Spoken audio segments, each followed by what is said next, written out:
Yeah, black looks like yeah, somehow black looks comfortable.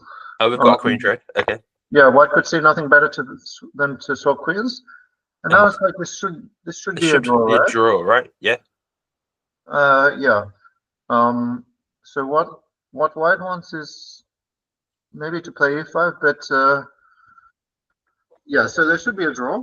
But I guess the only thing is they're low on time, so you can't just sit here and calmly figure out how to make the draw. I guess Matt's trying to go behind the pass pawn.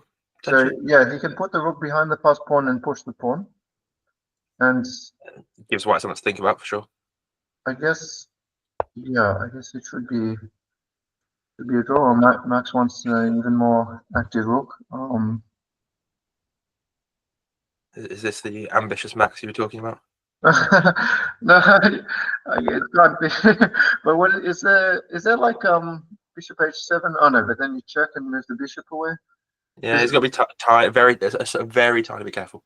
It's like, well, as white we would be tempted to play bishop h7, right? But maybe, yeah, I guess it doesn't work. So just it's enough to make me nervous as a Warwick fan. yeah. Yeah, so well done to Warwick so far, with 2-1 lead here, and it should be a draw. What is it? But now let's see. So you can play f6 or something. You play f6 now. Yeah. So you swap off a pawn. So black does not want to end up with rook bishop versus rook, even if it's technically a draw. Black wants to find some cleaner solution. And maybe it's rook b3 and rook a3. Oh no, but then there's rook f1 check. So black still has not solved it. So what's this now? Here's this idea to cut the king off. I like that. Yeah. Cut the king off. Yeah, it's a good idea. It makes it very, very tricky for white to do anything. And yeah, but no. Maybe white wants bishop e4, king f4. Yeah, probably this is what you'll do. So, but king f7, bishop e4, rook b5, king f4, rook takes e5.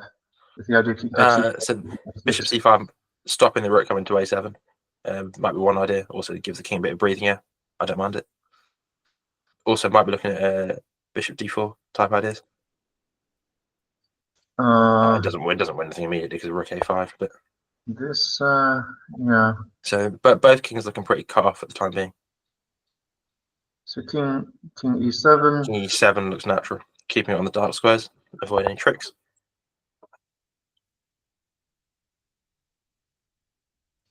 Yeah, I mean, I would guess that black can already try to chase the pawn somehow. How's bishop g1? Yeah. Trying to make king f4 with bishop h2 or something. Bishop h2, you have to be careful with rook a7. Rook a7. Oh, I mean with check, right? If white plays king f4, then you want to do that? I think so. Yeah, but there will still be some rook a7. There's still king f5. Maybe the bishop has to then drop back to g1. It's still tricky. Yeah, I don't know. I would have thought that bishop d4 was the way, but I guess that with not much time, bishop g1 looks more flexible. But then I don't know. What do you do against either king f4 or bishop d5? There's a bit of pressure, but yeah, I guess somehow you're fine. Bishop d5.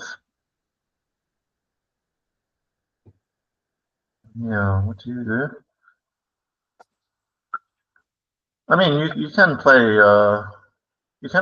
any way, I guess. It's like say you play bishop h2 and rook a7, but it's dangerous. So he doesn't want to risk it. So he wants to keep the bishop there, but then the rook is going the other way. So it's like on the one hand, it looks like white can never get control of this e7 square, but on the other hand, it's like very awkward for black to play the pieces. But now it looks a tiny bit awkward, but that's probably all. Is bishop f5 check anything? King steps back. Yeah, so where do you step back? I guess you go back to e8, right? E8, I assumed. So you go back to e8.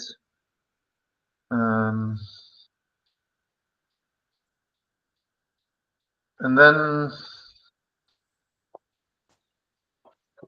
okay, yeah, I guess you go back to e8, and then you ask what does white do? Oh, he went to d8? Okay, I thought somehow that allowed... Apparently still okay. I thought that allowed rook h8 and rook c8, but maybe it was okay.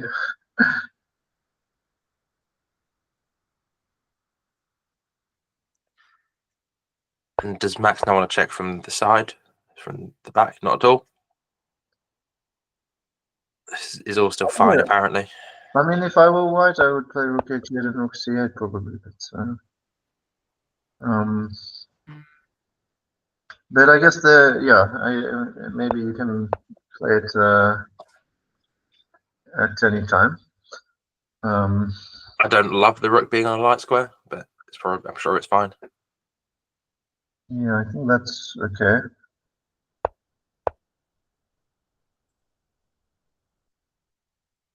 Bishop f5. Okay, check. So,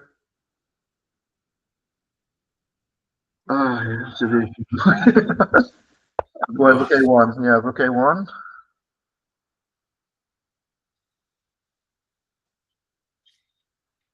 But even white can play king e6 now, right? Because if you check, then king f7. But now he decides to play rook h8. And I don't know whether the idea is to do the rook c8 and rook c2, or to go something more direct. The king laterally. This I'm still being convinced this is drawn, but feeling less and less happy about it.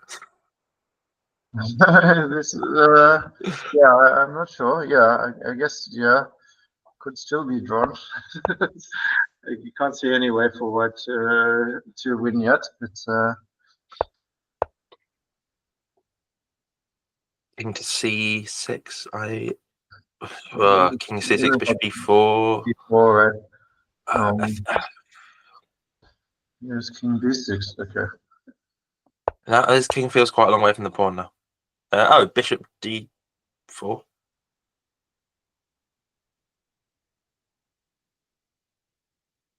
Looks quite good.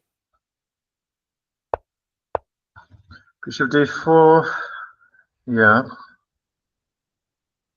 Yes. Yeah. I guess that looks yeah. Good move.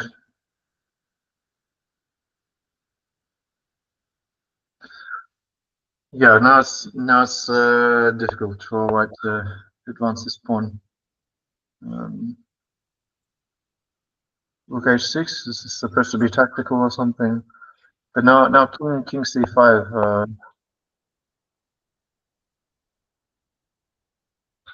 This now looks like game over. Well, in terms of draw, a Ricky one coming. I'm not sure how.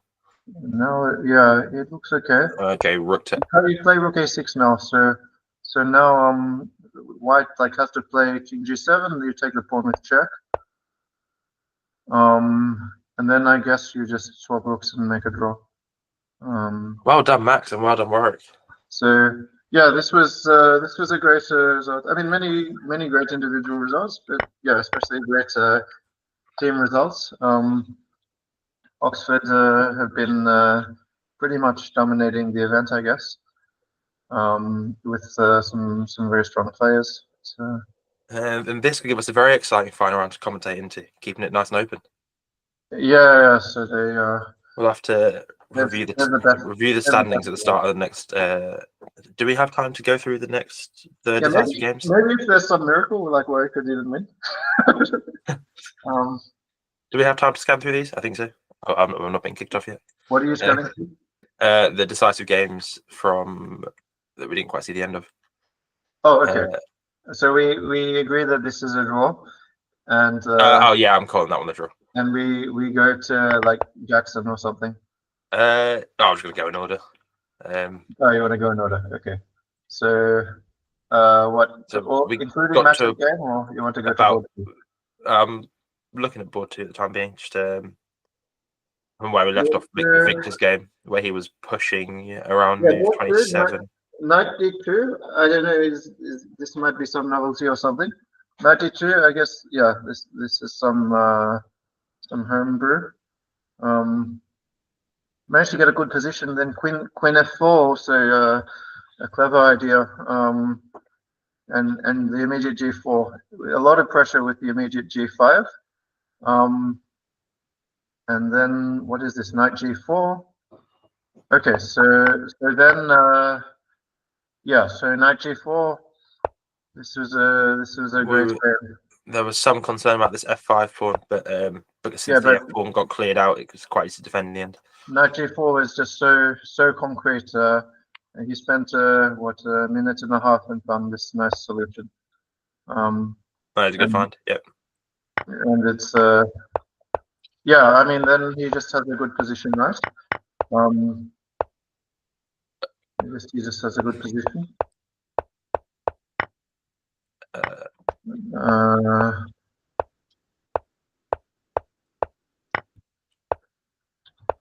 Never really looks like he gave black any half chances.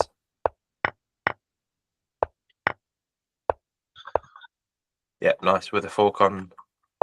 Yeah, with a fork on d6 to come. That's quite a clean game from Victor. Very nice. Yeah, this Ed versus Dan. So we left it about this Queen d4 point. Ed versus Dan. Yeah, I don't know what the evaluation of the position was. Maybe the sacrifice was done the whole time, because it's like we didn't really find anything convincing for white, right? Although we didn't look that much. But this idea bishop takes c3 and rook e4 turns out to be very pleasant. So this was played, and then black. Black is playing for a win with no risk, and then a lot of pawns came. Oh, it seems like Dan's blundered on a c7.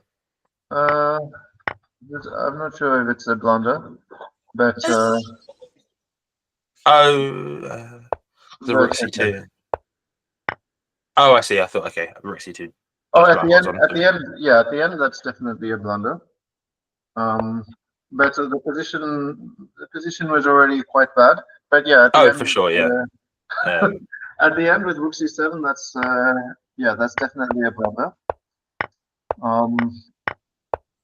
I guess, yeah. I guess black probably would have won anyway. It was a nice game. How did this happen? Maybe. We were about here in Sim versus Sivakumar, and we were half expecting a threefold repetition. Oh, what happened with this? Rook ending. Yeah, I kind of expected black to play on, but I didn't think that white would have any difficulty drawing this. I mean, white didn't really have to do anything. Oh, so white played king f2 on move 32 and hung the e3 pawn to a little trick. Yeah, I guess it's just a blunder, right? Yeah. It's not that white. I mean, white kind of ran out of moves. But it's still drawing, right?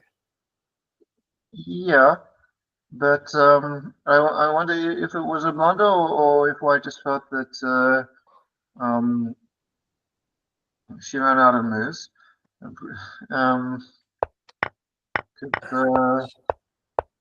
Unfortunately, couldn't quite hold this. It's always going to be a tough ask. Yeah. Okay, so should we have a quick scan of the results of the round published yet? In somewhere they are. Okay. I'll go through a quick run through the results of the round then. So Loughborough beat Nottingham 2.5 to 1.5. Warwick, of course, beating Oxford 2.5 1.5. That was the sort of main focus, certainly for us. KCL whitewashing Cardiff. Cambridge edging out Birmingham in what was actually a fairly tight encounter, 2.5 to 1.5. And UCL beat Imperial 4-0 in the end. So that's quite a big result, and especially for the game points tiebreaker that it could come down to in the final round. And I'll have a quick scan of the Division 2 results as well. Do we have any way of do you know the standings? I mean, is Oxford still winning or? I will see if they've refreshed. Okay, I do. So, championship standings going into the final round, we have UCL and Oxford both with 13 match points, which is what, 5 wins and a draw? No. This is 6 wins and a draw each. Yeah, 6.5 out of 8. So, but UCL actually comfortably in front on game points, probably thanks to that 4-0 win against Imperial. 26. So what we already think have changed who is winning. So UCL is ahead on game points. You're saying UCL with 26 game points, Oxford won with 23.5, and obviously the maximum for the right. So yeah, with a 2.5 point advantage, and with only 4 available. And then are we coming third or? So Warwick currently third with 12 match points. And then Warwick. It's been a very impressive fight back, losing the first 2 matches and then winning the next 6. They also have Cardiff in the final round, who are currently bottom of the standings. Not far from a guaranteed win, but they'll certainly fancy their chances. Not guaranteed, but big favourites. And Cambridge in 4th, just behind Warwick, with 11 match points. But who are Oxford and UCL playing in the final round? So UCL are playing Birmingham, who around mid-table and have had a pretty strong tournament so far. Have just given Cambridge a very decent game, and Oxford have Loughborough, who again they should be favourites against, but they'll need to try and probably win something like 4-0 or 3.5 to 1/2 to have any reasonable chance of winning. So I guess I guess Warwick will not be taking the championship most likely. So UCL will be the favourites against Birmingham, and Oxford will be the favourites against Loughborough. But what is the difference in game points? Did you say? 2.5. 2.5 difference in game points. Okay, so actually, if UCL win, then they just win, right? If UCL win, they win. Yeah. Yeah. So wait, is that true? So if they get that's right. If they win, they just win. So yeah, so Warwick are the spoilers then. Indeed. And I'll have a quick look at the play or the second division standings where we've got interesting. We've got Oxford 2 and Warwick 2, both on 7 wins out of 8 and 14 match points. Oxford with a 4 game point advantage. So that's a full round. But they have a tough fixture against UCL up next. And Warwick have Imperial 2, who, despite their first team doing quite well, their second team towards the bottom of the standings. But both of those tied on match points, so certainly keep an eye on that one in the last round. Oxford will be favourites again. It's in their own hands, but Warwick will be looking to capitalise on many slip-ups. What time does the next round start? Would be a good thing to know. In 7 minutes. Okay. Do you want to take like a 5-minute break and pop back in 5? Yeah, sounds good. Yeah. Nice one. Right. Cheers, Sam. Thank you. Cheers, Taran.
So UCL in a commanding position then. Yeah. So as a reminder, UCL will win the championship if they win their match against Birmingham with a 2.5 game point lead over Oxford. They're tied on match points, and Warwick sitting in third with what should be a fairly winnable tie against Cardiff. And in Division 2, you've got Oxford and Warwick both tied at the top on match points. Oxford with the lead on game points. So again, a win for them in their match against UCL would secure them the title. Where do you want to focus, Sam? Where do we think? UCL's game in the championship, maybe? Yeah, I thought maybe we could start with UCL. Yeah. Because we haven't looked much at them, right? So they have No. at least not this today. So they have I Am Balaji, FM Minker, CM Yoon, and they have Wen Xiang Li on board too. Yes, I'm familiar with Balaji. The others I'm not really familiar with. And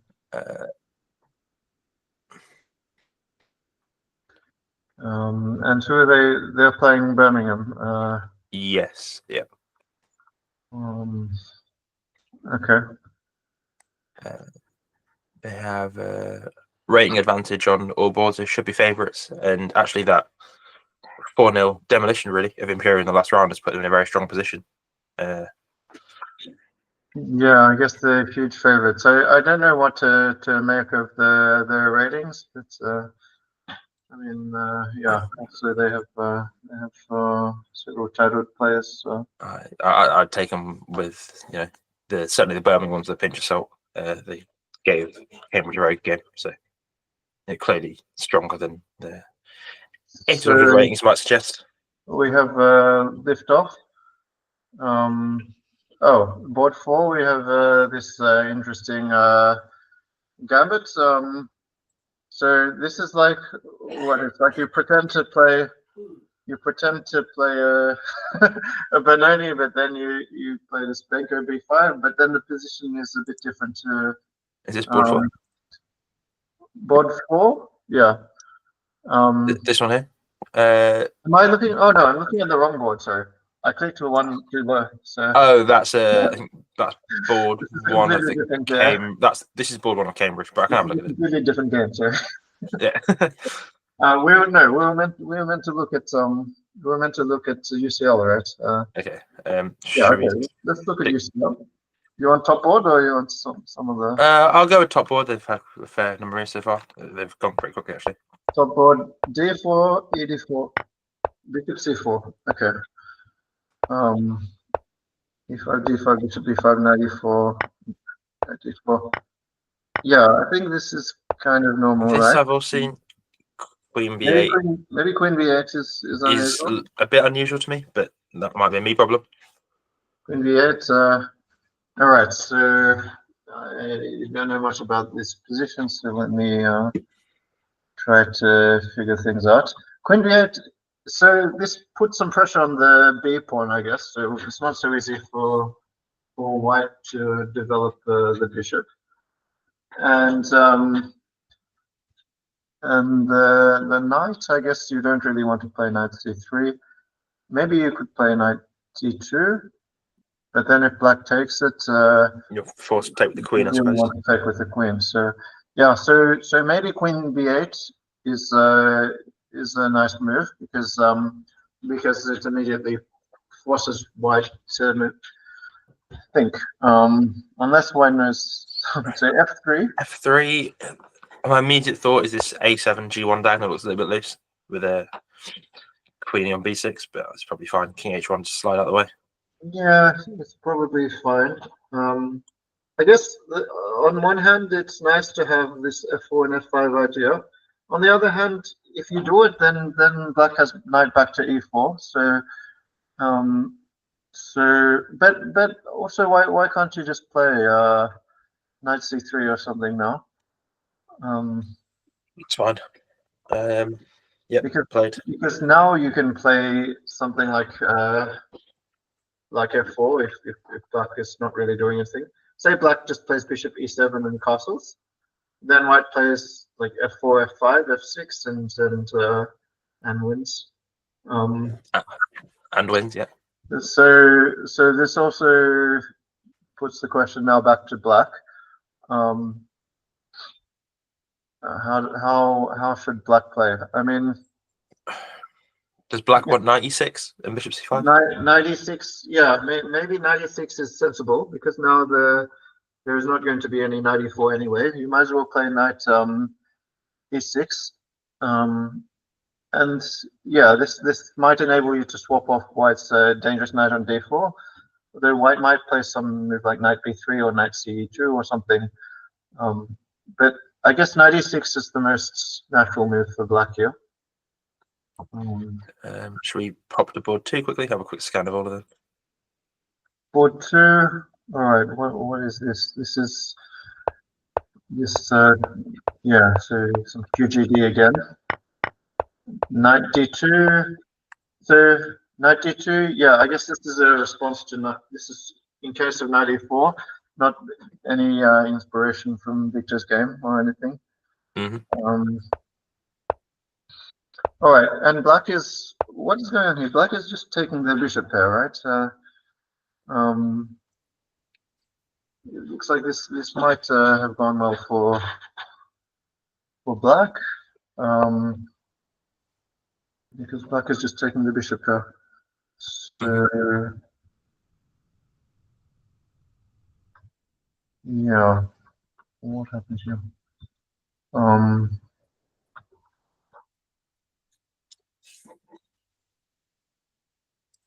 Does it make sense? Yeah, I mean, maybe white had some other options, like maybe bishop h4. Bishop h4 instead of f4 here, maybe. Yeah, I don't know. And then, yeah, because now, okay, I guess it's fine, but you don't really want to just give up the bishop pair. Oh, it's this queen to c2 that leaves the h5 square.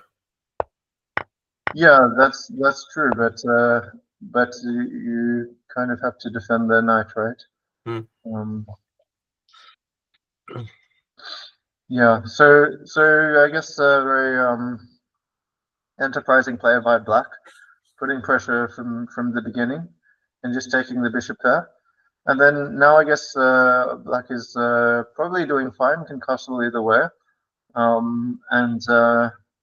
mean, maybe white could have some ideas to apply pressure, but like, I don't know, maybe there will be some castles queenside in f4, f5 or something, but I mean, probably none of this is that effective, and black can develop, and yeah, so I'm not sure which way he will castle, but I guess, yeah, maybe the same way as white. Black should be doing fine here. Okay, should we pop down to board 3? And I'll go from the top again quickly. What we got?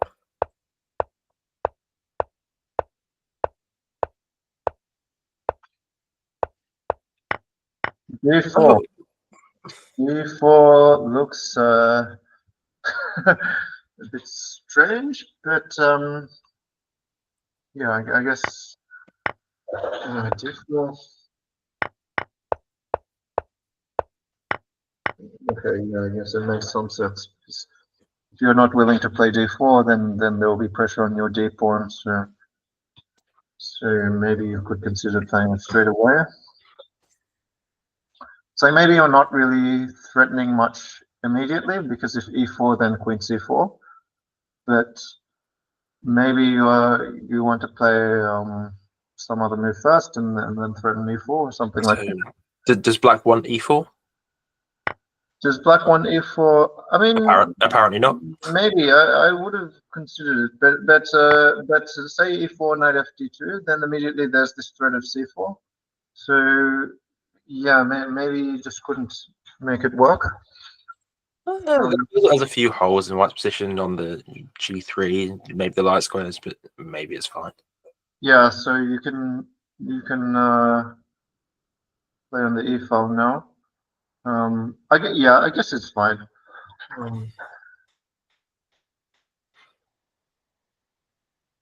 I guess it's fine. Both sides will manage to develop. Probably at some point, White will park a knight on e5.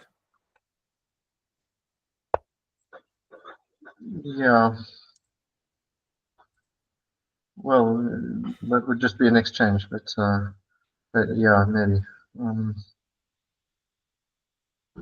The queen, like queen f2, knight bd2, and both sides are developed.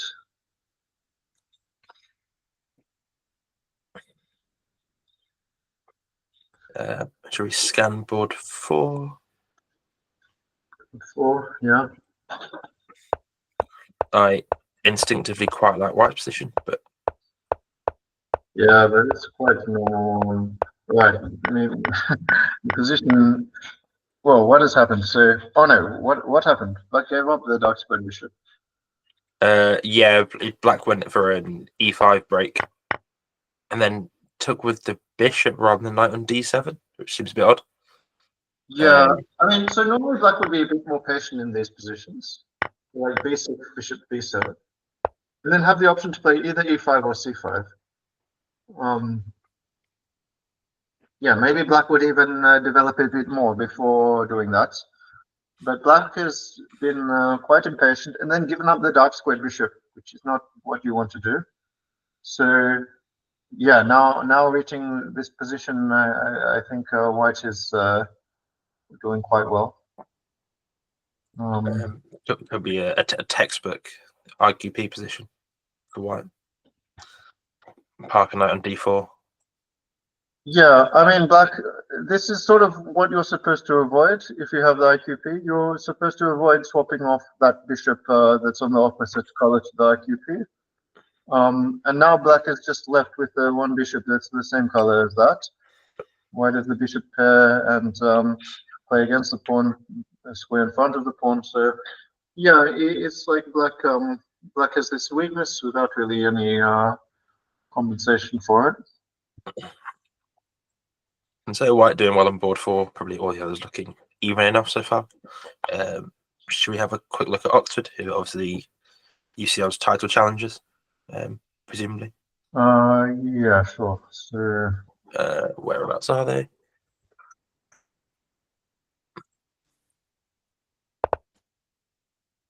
Oh, here we go.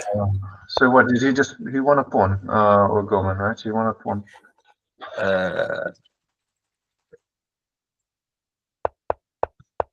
Yeah, so White goes c5 and b4, but yeah, isn't this a weird decision to play b4? I don't love it. a5 is just quite a strong response. Yeah. And it already looks a little bit tricky for White. Yeah. Okay, so pawn down. Not really any compensation, I would say.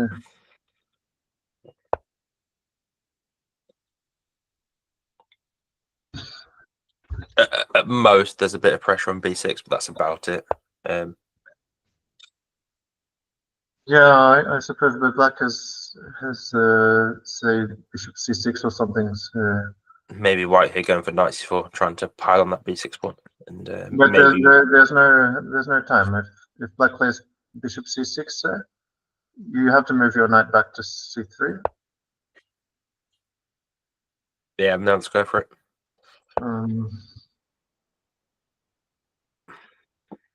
Yeah. Maybe there's some knight f8 to e6 to d4 at some stage. Yeah, there's also that's a nice maneuver. You can do that, and if needed, the other knight can come back to d7 to defend. Yeah, probably Black is doing well here. Yeah. Okay, so Oxford certainly keeping the pressure on UCL. On Loughborough, you mean? Or yeah, on UCL. The indirect pressure on UCL. Yeah. So, but what happened here? Did Balaji win a pawn or? Oh, we're back on the UCL game. Let's have a look. Oh, sorry, I got Oh distracted. no, that's all right. It's fine. But Balaji, yeah, didn't he even a pawn? So okay, now it is opposite bishops. Bishop f5, and white just chose not to defend c2. Black is a pawn up. They are opposite bishops. Maybe white is just playing for a draw or something. I mean, white might be able to draw this. Opposite color bishops, doubled c pawns. It's definitely difficult, a bit of a grind to win black, but yeah, but black is the one who is pressing. So I don't know. To me, it seems like this can't have been maybe white's claiming that with b4 and a3, there's not a particularly good way for black to get through anyway. Yeah, I guess white is just trying to hold this. I mean, if white can play king f2 to e3 to d4, where's black getting through? Yeah, I guess the thing is, black maybe wants to play earlier some f6 or g5. Yeah, maybe white can get settled before black does anything. What else can black do? Black can play rook a6 and rook ha8. I guess that's another idea. So yeah, maybe that's the plan. Either he wants f6 or g5, or he wants rook a6, rook ha8.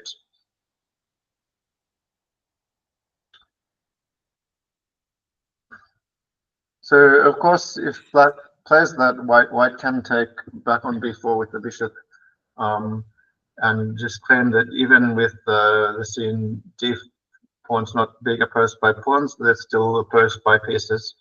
So maybe that's not enough for black to get through.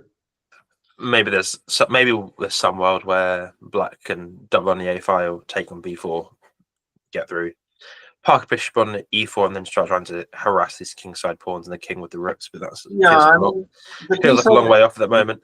The king side is also playable. Like imagine the bishop on e4, the king on f5, the pawn on h4. It's also possible for black to try to play that way. It seems like he maybe wants the thing I suggested before with doubling on the a file, which would stop white from playing a takes b4.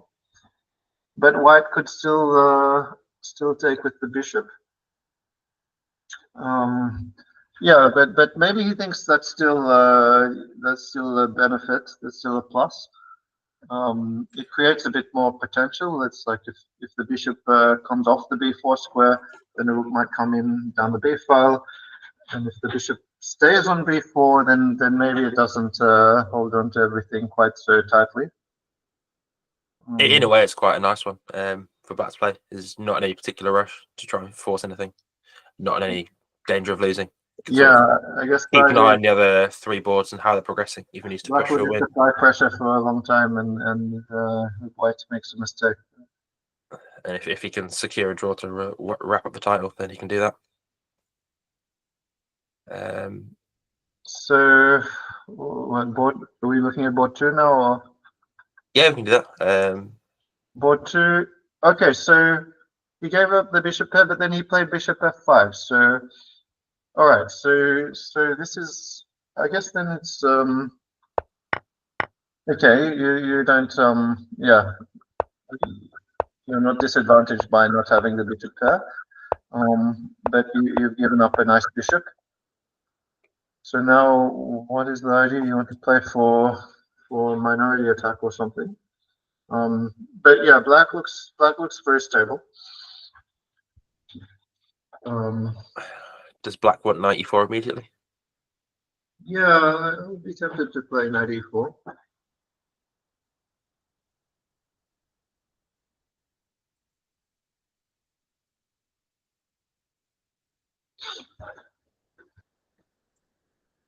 Yeah, probably 94.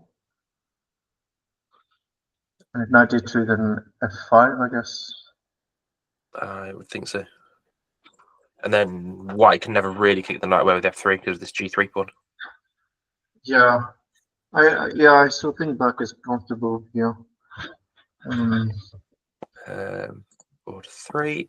So harmonious. Quick look at board 3. Alright. Okay, this d4. Alright, so both sides developed. Not come on too far, I don't think. Both sides developed. Okay.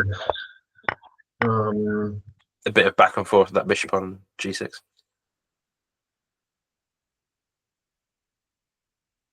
Yeah.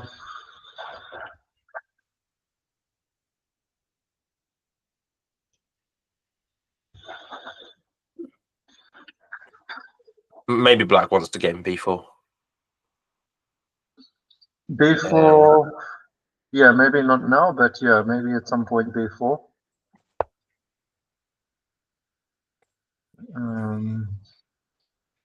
e1. Yeah, black also has the idea to play rook a8 now if he wants rook a8 and rook a2.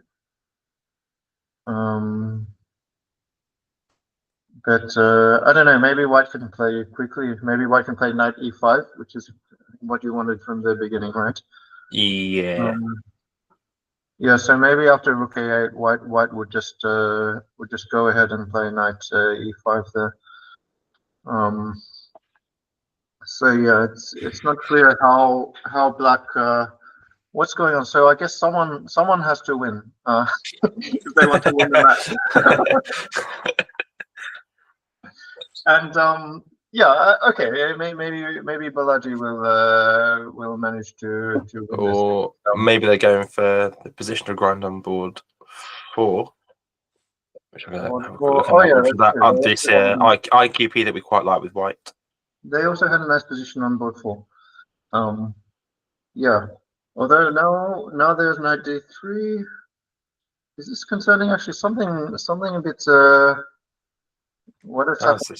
So again we see a player swapping off one of the bishops when faced with the opponent having the bishop there. And I think this is a very good idea here. Yeah, probably white should have avoided this earlier by playing h3 or something. Mm-hmm. This exchange is in black's favor, I think. I mean, maybe white is still doing well, but look at the pressure now. Say white moves the bishop somewhere, and then knight e4. It's like now it's not one-way traffic. This is now. I mean, there's not a good square for the bishop immediately, is there? I mean, bishop a3 walks into queen a5. It looks like. Yeah, maybe it's even worse than what I described. Maybe bishop c3 walks into rook c8. You don't really want to play rook b1, but it looks like he's going to have to. Has done. Let's say knight e4 or something. It's like yeah, okay. At least knight e4. I don't know. It's very tricky. Knight e4 is threatening knight d2. So black can take on b2 whenever they want. Gone early. I was looking at some queen a5 and queen d2 ideas, but he took it straight away, which I don't like so much, because I would have preferred to play knight e4 first, putting pressure on d2. Taking straight away seems a bit impatient. Yeah, this rook's only really bad on b2 for one move. It can come to c2 or d2 quite quickly. Yeah, like maybe he looked at this position and thought it was fine, and yeah, maybe that's true. But you know, because structurally white is better, so I think black should have considered immediately going for knight e4. And but it's also true that maybe this is not so bad. Black has the c file. Black can still probably put this knight on e4 and have it be pretty good. It kind of feel goes against the general. If you have the IQP, keep the pieces on, try and get something going. Trades would tend to favour why? Yeah, so it's like the conventional wisdom is with the IQP, you keep the minor pieces on, and against the IQP, you swap the minor pieces. Because if you imagine they're just major pieces, then the IQP will only be weak. Here, no, I mean here there's the C file, there's 94, but you could have done this anyway. You could have played 94, and you could have taken on b2 the next move if you wanted to, but you were also applying a lot of pressure, so probably you didn't need to rush at all. Should we have a first look at the Warwick games for this round? Yeah, we should look at Warwick. So looks like they've on board one. They've got Victor on board 1, Ed on board 2, Max on board 3, and what is going on with these board orders? Can you just do anything, or? So I believe you can do anything within a certain sort of rating, plus or minus. So if they're within like 80 on the registered ratings, you can do what you want. So you couldn't have your board 1 being 100 points lower than your board 2, but if they're close enough, then it's fine. Okay. Yeah, it seems like similar to the 4 NCL, I think. It just seems like there's been so much movement between the boards. I quite like it. It adds to the team play tactics. It's like I mean, Max has definitely been on board 3 somehow, right? And I don't, I don't know how this was possible, but apparently somehow it was. Maybe in the last round it was an inspired board order move around to secure the win against Warwick. In fact, Max has won already, so should we have a quick look at that? Max has already won. What is this game? A quick playthrough. So this pawn structure, okay. This pawn structure, Black gave up that bishop. Black should not give up that bishop without getting something concrete in the chain. Oh, yeah, this looks quite weak already. Okay, I got a bit further than you, but I immediately wanted knight takes g6 here, but I'm probably jumping again a little bit. I mean, I think the way Max played it is the this right. Is much better. I like f5. This is really good. Yeah. Okay. I mean, even without a bit going on. Because, yeah, it's already completely crushing, right? So yeah, nice game from Max. Everything comes off. Years. I think they say technically for a miniature you have to be 25, but this definitely feels like a miniature. And with mate on the board as well. With mate on the board. Yeah, well, that will pass. That's fine. And Max's work for the weekend is done. All right. Well done, look at Max. Victor's game on board 1. It looks like he's doing well and probably picking up some material very quickly. Also likes his space. You see, what is this? There's now knight e6. And it's played. Knight e6. Yeah, so I guess you just take the material. And already Victor looks like he's doing well. So a promising start for Warwick. Yeah, I mean, sometimes this position is not entirely clear. I mean, sometimes that bishop actually is as strong as a rook, but in this case, I think white should be doing very well, but maybe still a bit of work to do. Because what is it, like queen b6? If it's like take, then all right, you have to watch out for this f2 square, and if you try to play down the c file, there maybe black blocks it with on c3. Yeah.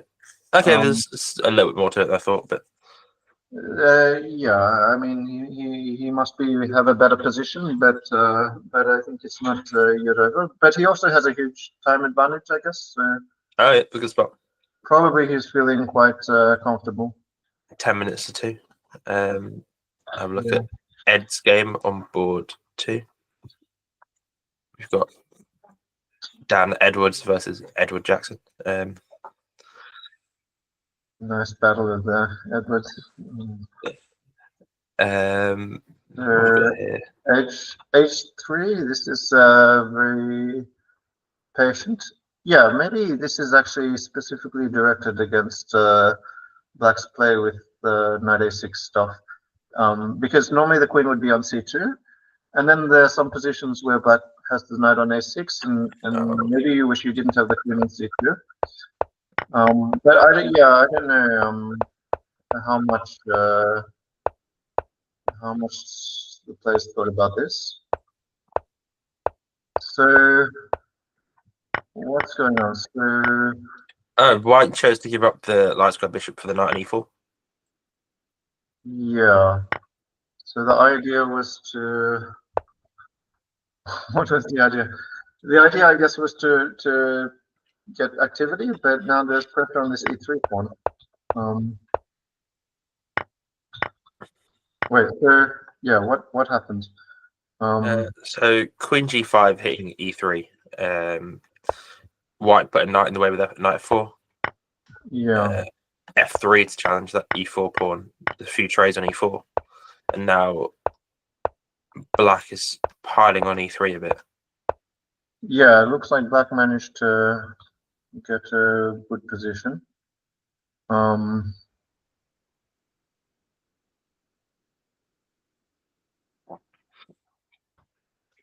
Black managed to get a good position, but I suppose White's looking at that c6 pawn, knight on b4, holding it for now. yeah, maybe it's not that easy. I was going to say what is Black trying to do, but before we get to that question, White just played d5. So, is this a tactical shot? Have I missed something? I don't yet know what the point of this is. I mean, yeah, actually, to me, So it looks a bit, why can't Black play c takes d5? to me, it looks a bit impatient. Yeah, why can't Black just take it? Rook c8 doesn't appear to do anything. Yeah.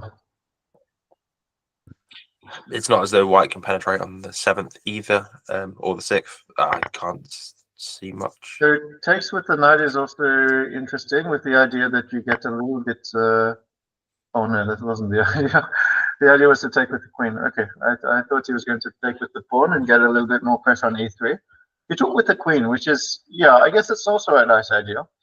You take with the queen, and the idea is you're just pawn up without any damage to your pawn structure. Queen to e6 seems to hold everything pretty tightly. Yeah, maybe this is actually the best way what he did. Holds c6, holds f7, puts a bit of pressure on e3. Pawn up. There's pressure on e3. I mean, a4 is also on crease. That's good.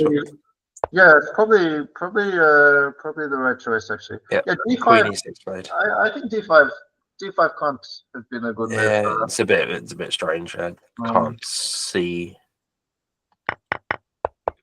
much, and this looks pretty solid for Black. White doesn't really have any breakthrough. King with plenty of air on h7. So looking good for Warwick so far. Indeed. I'll have a very quick look at board 4, and then we'll hop back to the UCL game maybe. Or we can have a look at the plate, perhaps. We'll see. Something interesting is happening on board 4, right? Okay. Should we go from the top briefly? Maybe not. No. Wait. Is there some sort of error in the moves here? This can't be right. Did something weird happen in the beginning? Yeah, it looks like it was. I mean, apparently. Oh yeah. I think what must have happened was d4, c4, queen d4, knight c6, queen e3. Yeah, this was a Moro of some sort, right? I think what happened is the transmission was wrong, and then they fixed it and got the right position, but with the wrong moves. Yeah. So I think after queen d4, knight c6, queen e3, this is kind of normal. Yeah. And then you put the queen on g3, and yeah, this all looks well. It's very aesthetic for White, but in the end, maybe Black is okay. G5 is fairly exciting.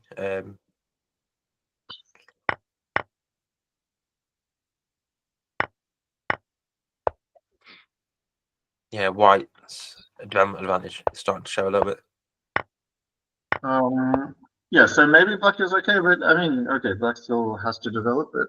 Black is very close to completing development. Both sides fairly low on time, down to about 2 minutes each.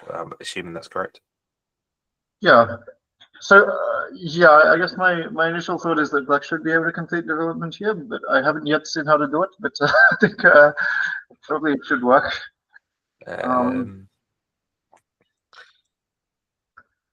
Because maybe like a bit of b6, bishop a6. Sorry, do what? b6 and a bishop. Bishop a6 maybe, or bishop b7, either or. Oh, okay. Yeah, maybe you can do that, but it looks unpleasant. I mean, say it's like oh, all right. I mean, black already played bishop d7, but my idea was like white could play like bishop g6 or something. Mm-hmm.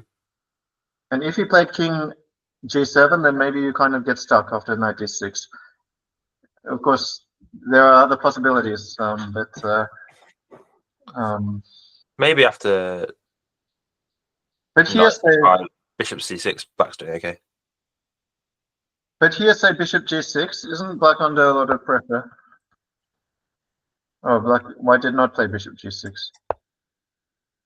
I think white probably should have played bishop g6 because knight d6, now black has king e7. And now I think black is okay. Yeah, it's b7 pawn protected. And black's one move ago instead of knight d6 after bishop g6, isn't there like a lot of pressure?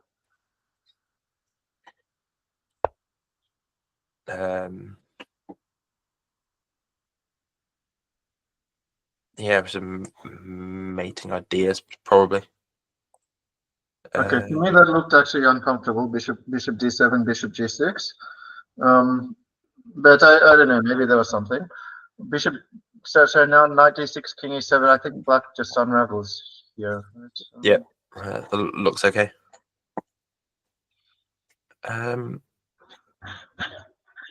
Where should we pop to?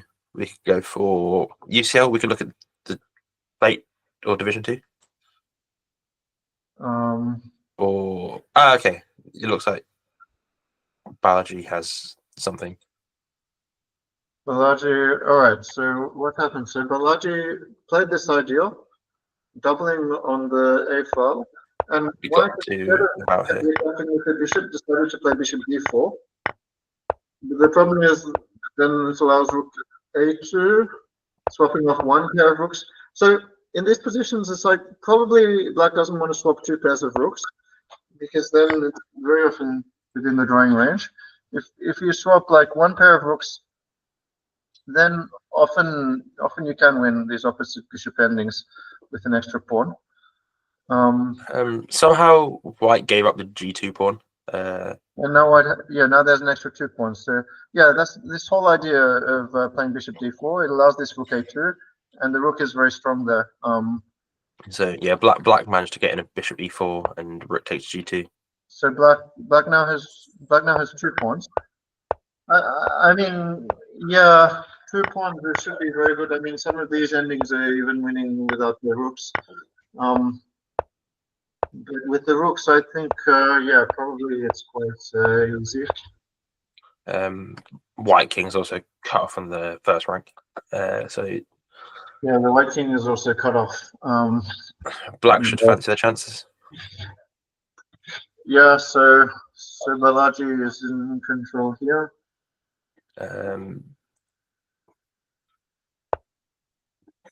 So what Botu also UCL also appears to be doing well. Also became good for white. Yeah, I don't know. I mean, the position looked fine for black before, but white managed to get this minority attack. Yes, so they went for knight c5 and that classic b5 break. So yeah, in that case, I guess white is pushing, and then tripled up on the b file to hit b7. Oh, and now it got a knight to e5. Yeah, then the d5 pawn became weak. Black took on e5. And now a discovery. is falling apart, right? It appears that way.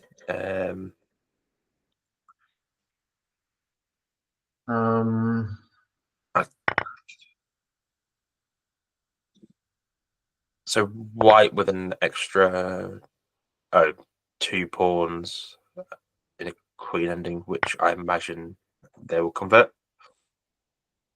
Yeah, I mean, you have to be careful of some perpetual checks, but yeah, black already Yeah, resigned. there's just maybe very, some. I mean, I think I would have played one more move better. Yeah, I would have tried this one queen d5 to h5 trick, and that's about it. You were threatening perpetual check, right? So, Yeah. but I mean, yeah, realistically, white would see this. But no, okay. So UCL go 1 up in that one. Yeah, so white managed to win, which takes the pressure off. So Balaji in the end decided to swap rooks after all. Decided that yes, the endgame is winning, even after you swap rooks. And yeah, looking at the position, I think it must be true. So like in one of these pure sort of endings with like say they didn't have the e5 and f7 pawns, then often it depends on the distance between the 2 pawns, like the whether or not it's winning. Here it's like the presence of the pawns makes it easier to win. Actually, this pawn on e5 is getting in the way. The mobility of white's bishop, and also it could come under attack at some point. So, yeah, I think black is doing very well here. Does this black eventually come around and win it? Maybe it's just, is it even immediate? Let's see, maybe it's even immediate. With like king f1, bishop c4. Yeah, because can you even stop the pawn just coming down? Oh, well, now g3. It's just an immediate one, right? Yeah, this is game over. Yeah. So all right, so UCL will win this game for sure. So all they need now for the title is a draw on both 3 or 4. Draw, and they should get one here if they want. Where you're looking on board 3. Board 3. Yeah, they should get one here.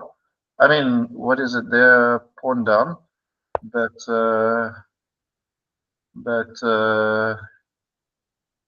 would be a draw.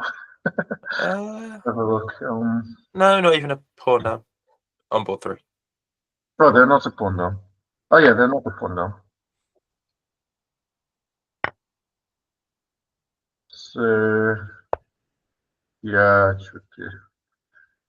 should be pretty easy. Maybe they will even try to win. No, that's yeah, I don't think they can. They will lose this. Okay, so if we think that UCL are going to win the championship, do you want to have a look at the plate competition? So you might win that one. Okay. So we've got Oxford and UCL are the two to keep an eye on here. I'll have to check who is who. I'm less familiar with these names. But wait, Oxford and UCL. Oh, sorry, Oxford and Warwick are the two. Oxford and Warwick, yeah. Oxford are playing UCL. Okay, we'll have a look at Warwick first. And they are here. This is their board 1. It's an interesting looking endgame.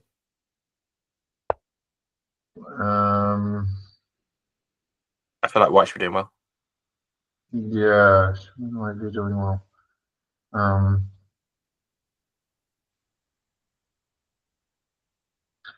Well, yeah, well, white has these 2 outside connected passed pawns. The bishop is better than the knight. It's guarding f2, which would have been otherwise been a potential source of counterplay. So this one is not looking good for the Warwick player, right? Although if you play like knight d5, and maybe there was some possibility to play knight d5 and just sort of hold white up a bit, and just say, well, yeah, prove that you're winning. Yeah, I mean, maybe white starts to move the king in. White just brings the king. Maybe, but even so, where's the king going? The king can't go to d3 or c2. So,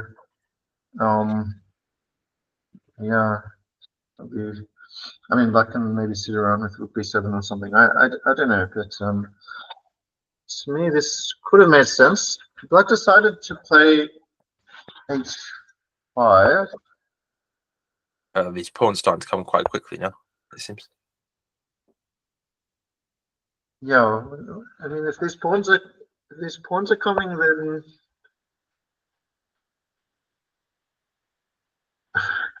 how will black avoid just losing? Maybe black will go for some g4 and try to just some mating tricks, maybe. yeah. Maybe if white like panics or something. Or all right. I mean, there's no way white doesn't see what black's up to. Maybe white just doesn't find a good way to defend. So yeah, the idea is g3 is g3 an idea. Maybe there's some other tactics as well. But going for it. Yeah, g3 is like g3 is a simple way to apply some pressure. King f1, I suppose. Yeah, so maybe the idea is after rook e8 you can play bishop c3. After knight f4. Oh, okay. Now we'll go for another mate threat. Nice. You can play like bishop e3 or something. But I also don't know. Like, couldn't black have played rook c1, king e2, knight f4? Oh, but now white has decided to. Now knight takes g2 check, and black at least has a. Yeah, now suddenly there's some pressure, right? So you could take on g2. Maybe you could even play rook e8. But probably you would take on g2. And now I don't know. Would you play rook d8 or would you play knight h4? It doesn't seem that clear. So rook d8. Yeah. Can you play b7? B7. Rook takes d4, king c3, and then rook back to d8. And then rook a8. But then it's not so clear because black can try and queen, no? Black can try to queen. Yeah, I think it would not have worked in that position you mentioned, but black maybe try to queen. Yeah, to me it looks like b7 is working. Because now say, oh, but black can try to queen faster. Yeah, black can try to queen. Yeah. I can try to, like, say, not move the rook back. Maybe just take on d4. Now we take. Like, say, take on d4 and go for the immediate queen. Well, because how's this white rook stopping the pawn? Yeah, you take on d4 and you immediately play g2. Rook. Take on d4. I mean, I don't even know where the king should go here. Maybe there is no good square. Because, yeah, king c2 avoids tactics, but there is also rook b4. But now rook b4 is good, no? Yeah, so rook b4 might be like the patient way. He only has 4 seconds. But if he finds rook b4... Maybe it's not, because then you can queen and play rook b1. You can queen and play... you can queen and play rook b1. Yeah, that's true. Yeah, so not rook b4. Not rook b4. Not rook b4. But then what? But so maybe the idea here is so that white doesn't pick up this rook in some line. I don't know. But then white must be winning this, right? Okay, but now white can do this. Yeah. Now he can do it. Yeah, I guess white is winning. I mean, I guess White was anyway winning before, but it looked very close, this race.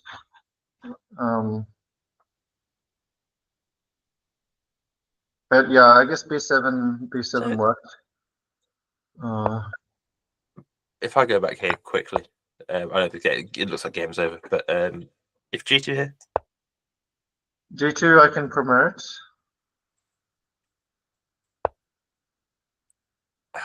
Win into it.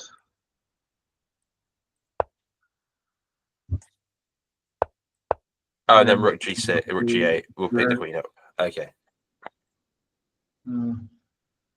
Fine. So that one looks like it's finished at 3-1 to Warwick.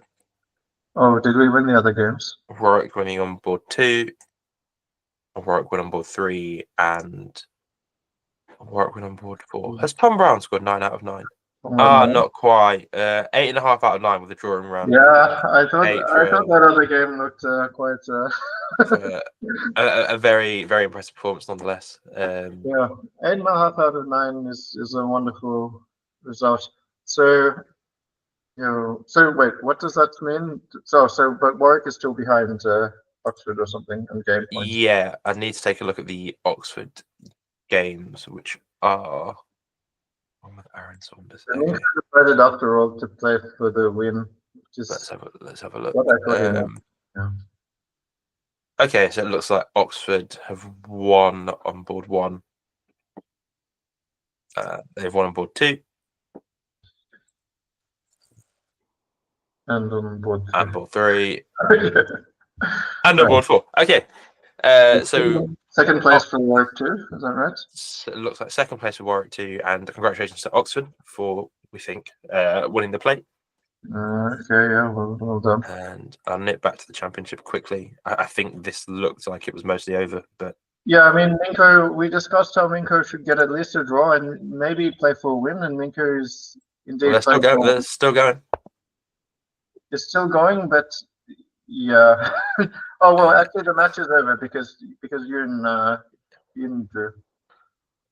I've got to respect the fighting spirit to still play for a win, even though it's not strictly necessary. Yeah, why not play for a win? I guess it is winning, yeah. I mean, the pressure's off, I suppose. Yeah, the pressure is off. Yeah, not that there was really much risk, but yeah, the king got in, and now Black should win.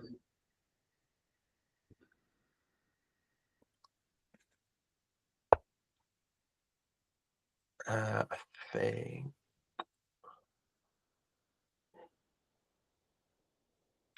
Oxford look to be 3-0 up with 1 still going, but it won't be enough to overtake UCL.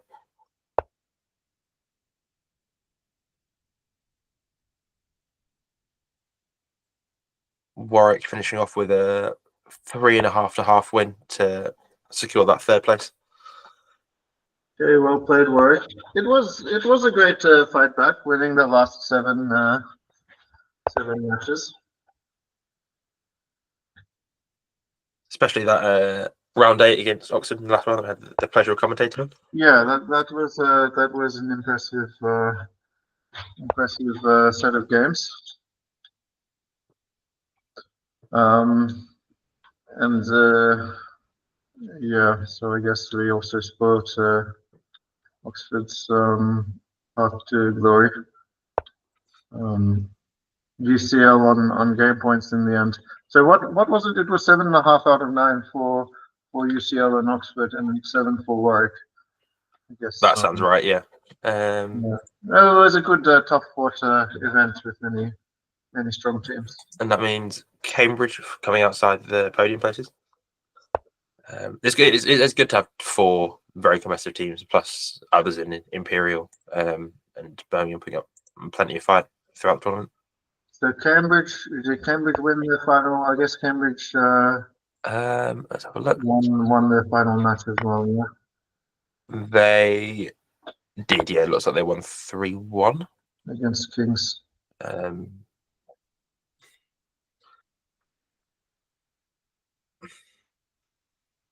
This is pretty over. I've popped to board 3 of Oxford, which is Dan still going against Gervine of Loughborough. Got a rook and bishop against rook and 3 pawns. What's happened there? All right, it looks like it's about to liquidate to a draw probably.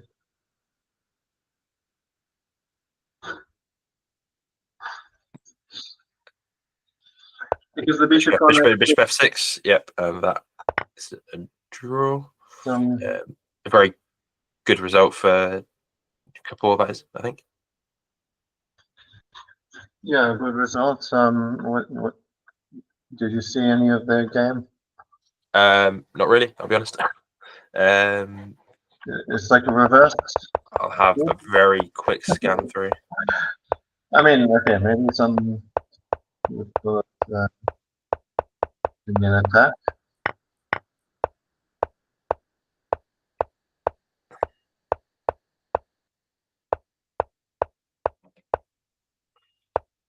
He managed to win this G3 pawn.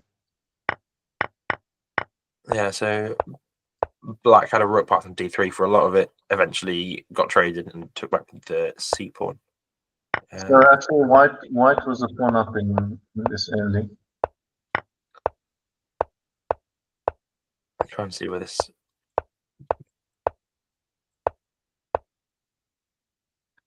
There's a bit of a draw off, a bit of repetition, and then.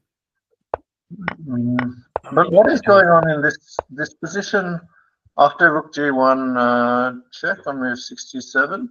Oh, you're not up to there. Oh no, sorry. I'll pass forward.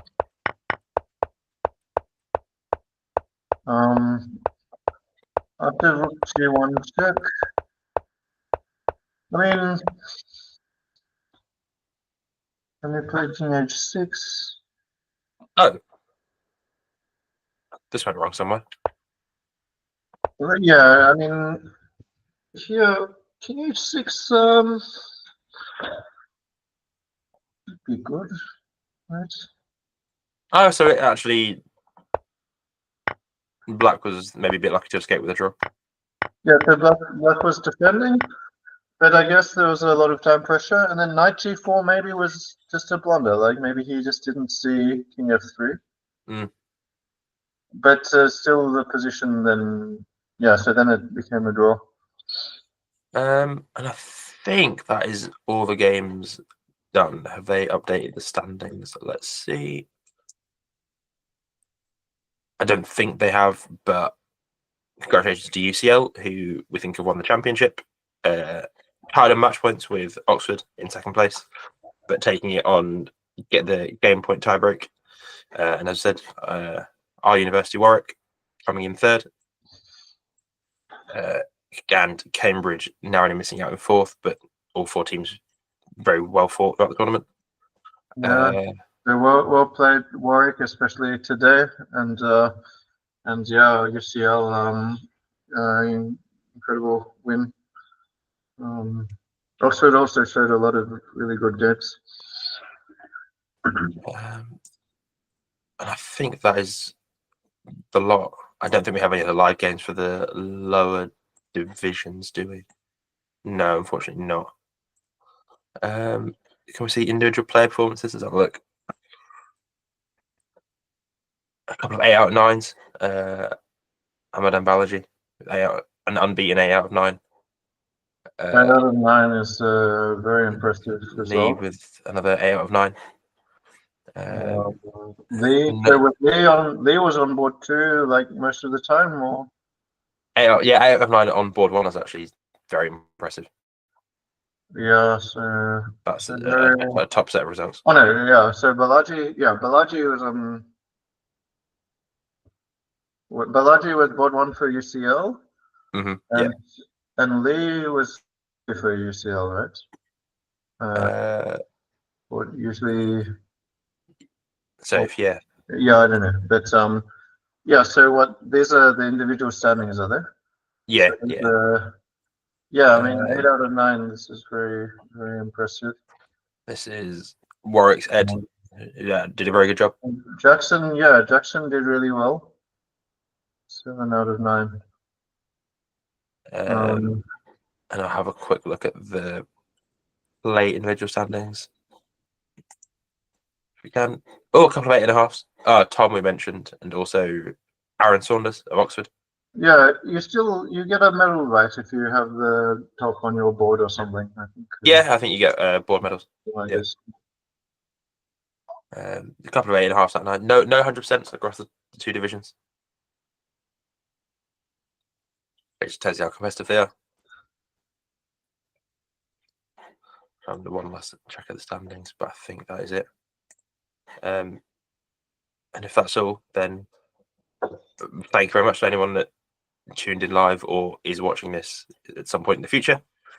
Yeah, hope someone enjoyed it. And thank you to Sam for co-commentating. Yeah, cheers, Taran. It was fun. And congratulations to everyone that played and everyone that won. In particular, UCL and Oxford for winning the championship and play that we spent most time looking at. Yeah, it was exciting. All right. Cheers, guys. Up the Warwick.